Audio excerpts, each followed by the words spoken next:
psychotic thought processes.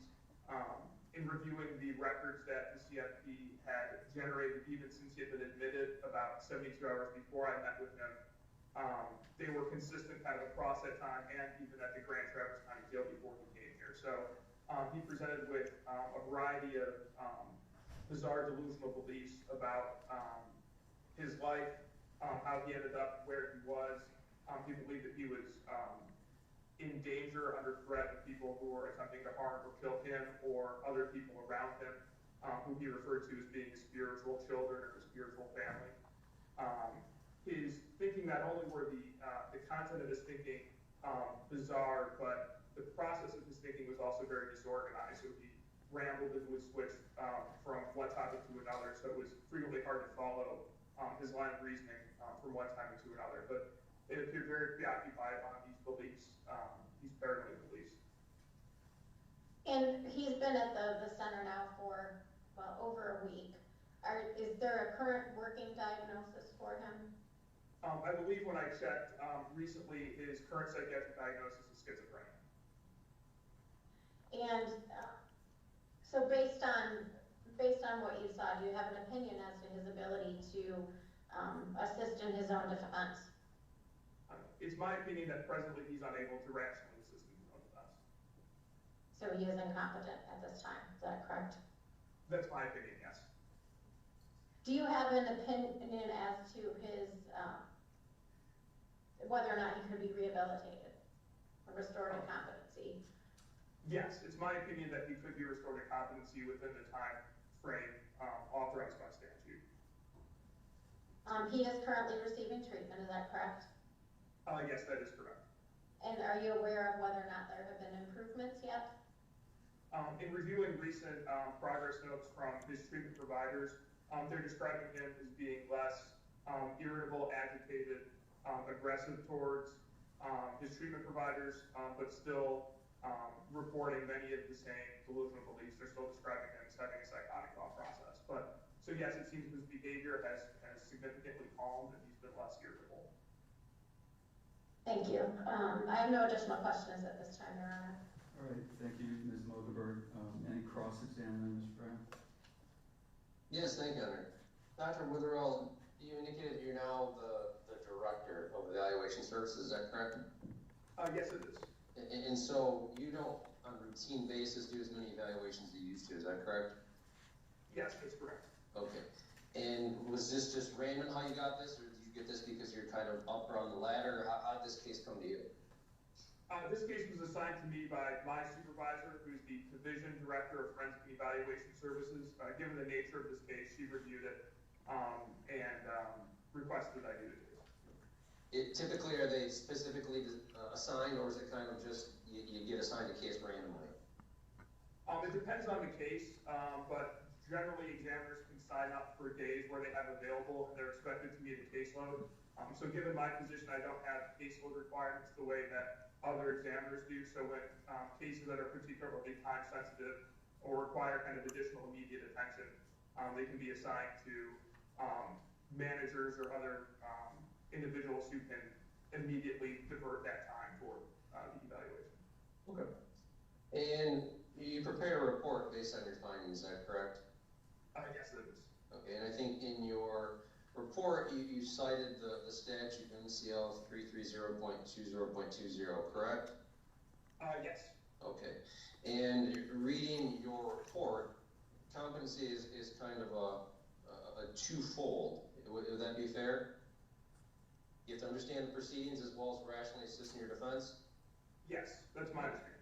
Okay, and when we start out about the understanding the proceedings, he was able to identify the charges against him, is that correct? Yes. And he was able to identify the various individuals and their roles, correct? Yes. And he was able to identify the role of the witnesses that testified, correct? Yes, that is correct. Okay. And he noted that the prosecutor and myself could call witnesses to testify, correct? Yes, that is correct. And I think you noted he was mistrustful of judges, but is that atypical, or are a lot of people mistrusting of judges, prosecutors, police? Many people are certainly mistrustful of different individuals involved in the legal system. Mr. Gille in particular said that he was mistrustful of judges because in the past, judges had ordered him to be involuntarily hospitalized or treated against his will. And saying people may not have a good taste in their mouth of a judge sentenced to a long term in prison. Fair? Yes, that's fair. Okay. And he identified the number of jurors who would sit on the jury. Is that correct? Yes, it is. Okay. And he was able to list the specific plea options available to him, correct? Yes, that's correct. And he was able to understand the consequences of these options, correct? Yes, he was, specifically with an insanity defense, he was reviewing those options through what I appear to be a delusional lens. But yes, he had a factual understanding. Okay. And he was able to demonstrate the capacity to manifest appropriate courtroom behavior, is that correct? During the 2 hours I met with him, yes, but in looking at records around that time, people described him at that time as becoming very easily agitated and irritable. So I don't know if it would be generalized to a longer time or to other circumstances. And you testified obviously that he's less irritable, less aggressive, less confrontational now, correct? Yes, based on my review of the records from his treatment providers. Okay. And so he has a general or fair understanding of the roles and the procedures and the charges against him, correct? Yes, that's correct. Okay. And so is your opinion mostly based upon his ability to assist the defense in a rational manner? Is that more what your opinion is based on? Yes, I think that's fair to say. Okay. And you indicated he has some delusional beliefs about expectations, is that correct? Yes. Is it fair to say that a lot of people may have delusional beliefs on an outcome of their case and not be incompetent? I think it depends on your definition of the word delusional. A lot of people have unrealistic beliefs or expectations, but in his case, it appeared that there had been long-standing delusions about his life that were intruding on his decision-making that I would say are above and beyond someone simply disagreeing with a potential outcome or looking at it through an unrealistic lens. But is it fair to say that people can have different opinions on what they believe is reasonable, rational, or different routes they should take? Is that fair? Yes, absolutely. Okay.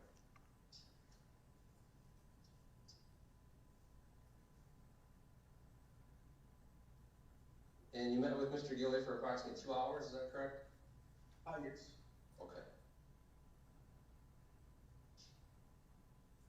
You noted some updated, I guess, information from the Forensic Center based on his care. Have you completed any supplemental reports to your findings or updates?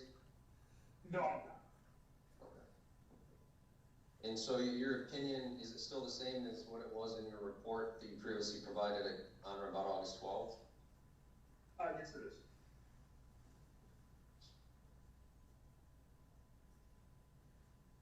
I have no further question, Gary. Okay, any redirect, Ms. Mulberg? Yes, Your Honor, thank you. Dr. Witherell, you talked about some delusional or unrealistic beliefs that would affect Mr. Gille's ability to participate in his own defense. Can you give us some examples of what those delusional beliefs were? One example that comes to mind was, him repeatedly saying, both to me and in records, that he feels that the Forensic Center is a death camp or a concentration camp. And this is a long-standing delusional belief for him at times when he's been psychiatrically compromised, where he believes that treatment providers are attempting to physically harm or kill him, above the fact that many patients do not appreciate side effects of medications, those type of things. And he was using that information considering whether he would even consider the possibility of an insanity defense, and said that he would not, under any circumstance, for any reason at all, broach that topic because he felt that being civilly committed for treatment pursuant to an insanity defense would lead to his death. So that's one example that comes to mind. He spoke of believing that individuals who could be called as witnesses in this case either were part of a conspiracy to harm him prior to the case, or in one example would be a witness who would be favorable to him because he was hearing the voice of that person prior to the alleged offenses, which appeared to be delusional in nature. Thank you. No additional questions? Mr. Graff, anything further? Just briefly, Your Honor. And Dr. Wither, you testified that he was not interested in the NGI plea because of potentially the hospitalization and the treatment that would occur as a result. Is that what I'm understanding? Because he said that he felt that the CFP was in his words, a death camp or a concentration camp. Well, would you liken that to somebody saying, I won't plead to something or do something because I know or I distrust or what could happen to me in a prison or jailhouse setting? They don't trust that facility or what could happen to them? Would you liken it to that or no? I'm not in this circumstance, and he was talking about psychiatric treatment providers specifically trying to poison or kill him because he felt that psychiatric medications as a whole were designed specifically for that purpose. And I think you mentioned that there are people that have an opinion or a feeling that obviously against taking medications, vaccines, and other types of things, correct? Yes. And that in itself is not delusional or irrational behavior, that's just their belief, correct? It can be, yes. Okay. I have no further questions. Okay, Ms. Mogelberg, anything further? No, Your Honor, thank you. Okay, any final argument then, Ms. Mogelberg? Your Honor, I would ask the court to make a finding that the defendant at this time is not competent to stand trial. It's clear that he does understand the nature of the proceedings. He understands what the different parties do, understands that Mr. Graff is there to help him, understands the role of the judge, but obviously his delusional beliefs that stem from his mental health issues at this point prohibit him from assisting in his defense. And that was spelled out by Dr. Witherall. He gave us a couple of different examples of those beliefs. So I would ask the court, based on the testimony of the doctor, to find the defendant not competent and order that he remain at the forensic center to obtain treatment and hopefully be restored to competency. Thank you. Okay, thank you, Mr. Graff. Any argument? Yeah, I think the court's very aware of obviously the standards of competency and proof, the fact that he is assumed competent until ruled otherwise.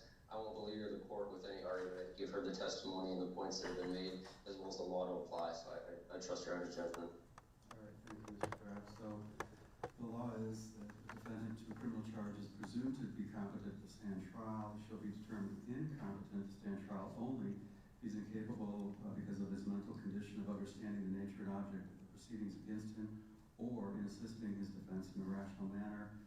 The court shall determine the capacity of a defendant to assist in his defense by his ability to perform the tasks reasonably necessary for him to perform in the preparation of his defense and during his trial. So it's the doctor's opinion that Mr. Gille at this time is not competent to stand trial due to his inability to assist his attorney in a rational way based on delusional thinking and other thoughts and psychological disorders. So if the defendant is found to be incompetent, then the court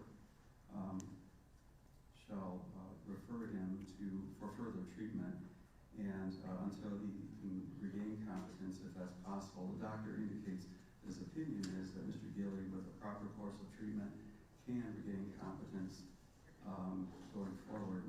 And so I will find that at this time, based on the testimony of Dr. Witherall, the defendant is incompetent to stand trial, but also the doctor's opinion is likely to be restored to competency with a proper course of treatment, and that would be at the forensic center. So I'll order Mr. Gille to remain at the forensic center and to comply with his treatment and recommendations of the forensic center for continued treatment going forward.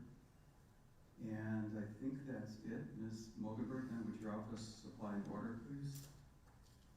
Certainly, Your Honor. Okay. All right, so anything further from the attorneys? Nothing from the people, Your Honor. All right. Your Honor, the only thing I guess I would preserve is the court does provide that if we provide good cause, we can get an independent evaluation. I'd like to further discuss that with Mr. Gille. Obviously, we can vet potential individuals and obtain funding if that's something we choose to do. But I certainly don't want to remain quiet and waive that opportunity at this point.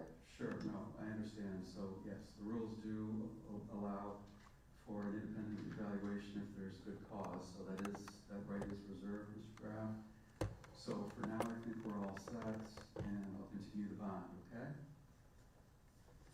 Thank you, Your Honor. Thank you. Thank you, Your Honor. Thanks, everybody.